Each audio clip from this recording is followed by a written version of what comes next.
We want to give you something that will help you. Give us one of the questions. Just speak one of the questions. I'm sorry about the feeling. Is like I just wanted to cry a little bit because it feels so intense.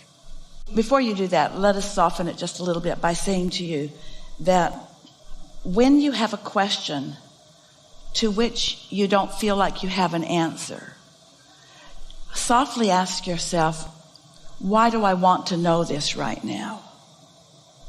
Why do I want to know this right now? Why is it important that I know this right now? And every time when you feel like you don't know the answer, it's because you're on the bottom half of the emotional scale.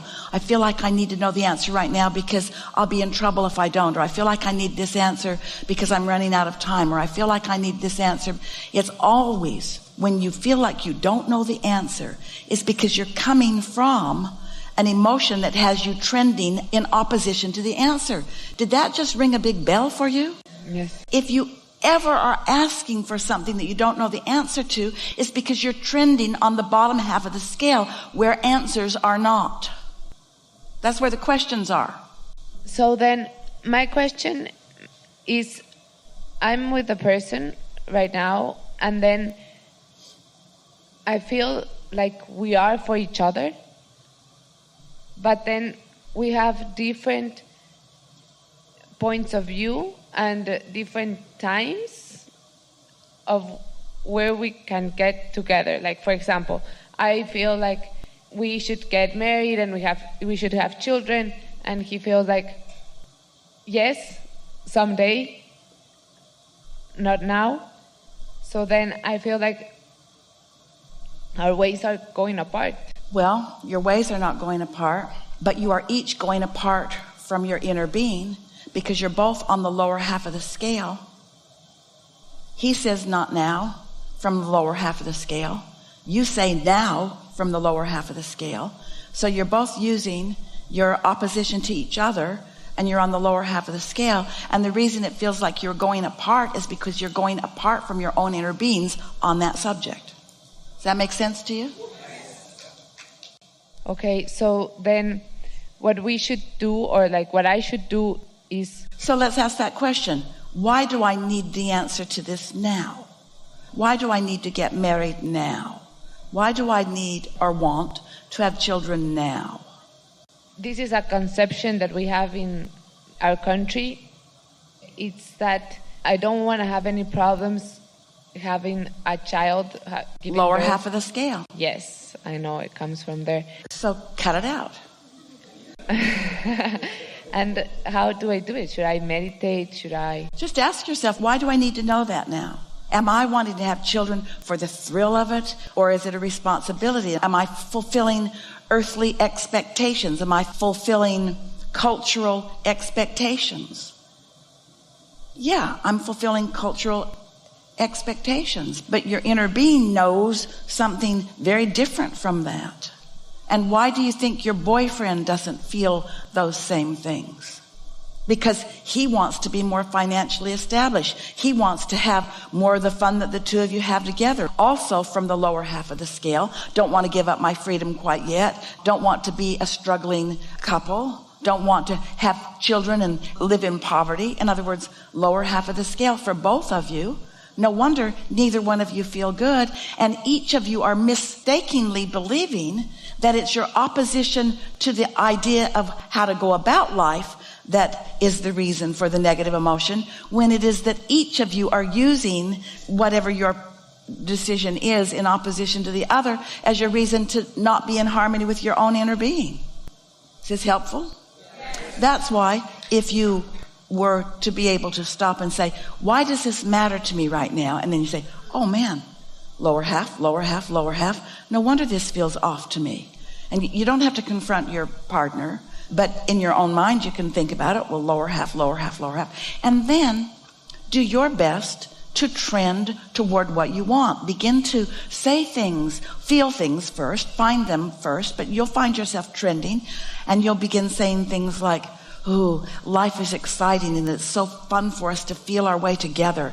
And there's plenty of time for us to figure things out. And we'll have guidance and we'll have perfect timing on everything. And all of our lives we've been putting things into our vortex, and our inner being knows about all of that. And the kids that are lined up for us are good with it too. Whatever we've been defining, we will be inspired to. But you will never feel exhilaration moving in opposition to the vortex version of your life experience. That you can trust. That's the thing that we want to emphasize so powerfully. That you can trust. You can trust the vortex version of your life. But first, you got to understand that you are an extension of non-physical. First, you got to understand that the non-physical version of you is resistance-free. You got to understand that the non-physical part of you understands everything you want, every subtle and broad and deep nuance of desire, every single thing that your life has ever helped you to clarify and to choose for yourself is being considered every single time. And when you're following that path of bliss, you just can't miss it. But what this gathering is all about is you got to know when you're on your path of most allowance, path of least resistance, path of most allowance, same path, all right? We're clear about that? You got to know when you're on your path of least resistance, because it feels lighthearted, it feels free, it feels like relief. It doesn't feel tense, and it doesn't feel uncertain, and it doesn't feel worrisome, and it doesn't feel guarded, and it doesn't feel urgent, and it doesn't feel like I have to hurry. Your path of allowance feels like moving in the direction of who you are. And here it is. You cannot push against anyone or anything and be on your path of allowance. Why? Because your inner being will never push against anyone or anything. Yeah, let that settle in. So no matter how significantly wrong you think they are, you can't get to right as long as you've decided that someone's wrong. You got to take them out of the equation and just focus on what your idea of right is. Thank you very much for that. I think that was life-changing for me. So thank you. I think it was life-changing for everyone in the room. Do you want to live and let live? Do you want the people of the world to define what they want, and do you want to stop trying to tell them the rights and the wrongs of what they've defined? Yes. Are you kind of interested in seeing how you and your non-physical partners in crime are seeing your life and your world? Aren't you interested in knowing what your true trending is? Do you want to live inspired or contrived? Do you want free-flowing or hard-going? Do you think that you came into this physical body knowing that and wanting that? Yes. And can you feel how, even though you haven't always known it as clearly as you know it now, it was all always working out all right? Can you feel how, even in discussions like this, especially the last one really, we're all making way too much of all of this? Isn't it somehow kind of reassuring to you to notice that there are laws of the universe and laws of physics around your physical planet that just are? Don't you like that you don't have to debate that if you drop something, whether it's going to fall down or float up? Don't you like that that's kind of decided? And can you feel within yourself a sort of acceptance, might be the best word? It will evolve to an understanding and an embracing, because more than accepting, you will feel an eagerness about it.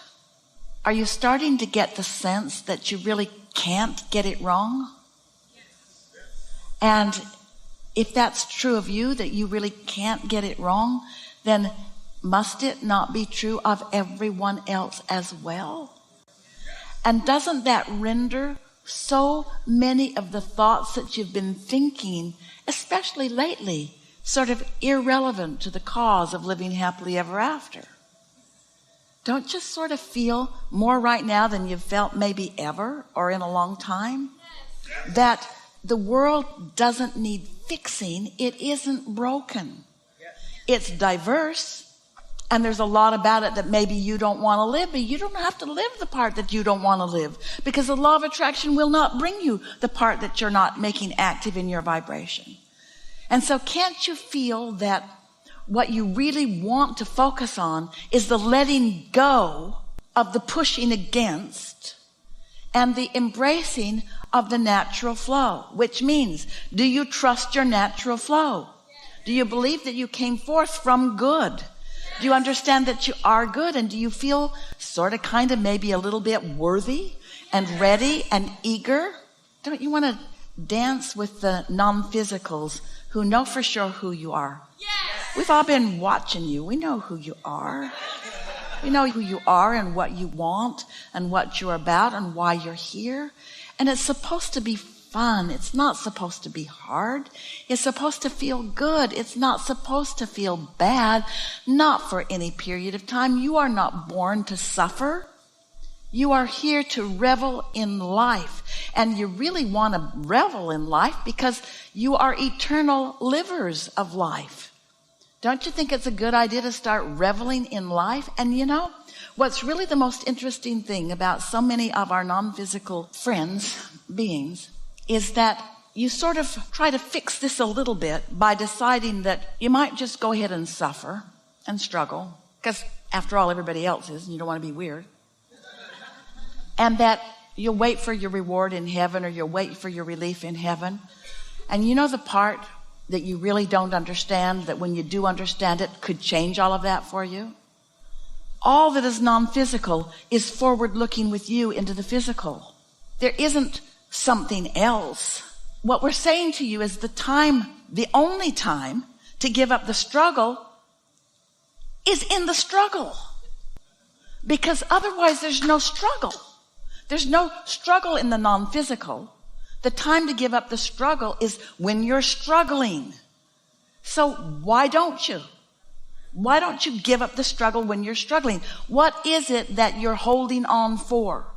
How do you get to this place where you believe that something that feels terrible will lead to something that feels really good?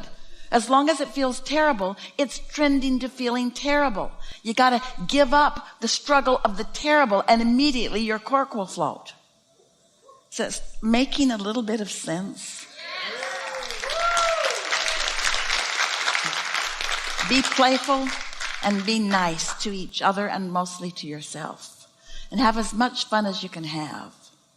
And look for thoughts of clarity, because those feel the best. And when you feel confused, acknowledge that you're confused, and then just let go of the struggle. When you're mad at somebody, maybe you're justified in it. There's a lot of people doing a lot of dumb stuff around you. Maybe you're absolutely justified in it, but it still doesn't feel good, does it? So give up the madness, give up the meanness, give up the struggle, give up the parts that don't feel good, and give them up easily and often and willingly and happily and playfully, and watch what begins to happen in your life experience. Watch how many knowledgeable, playful, brilliant, aligned, helpful, knowing right where you are, non-physical energies come forth to offer you the next idea, and the next one, and the next one, and the next one, and the next one.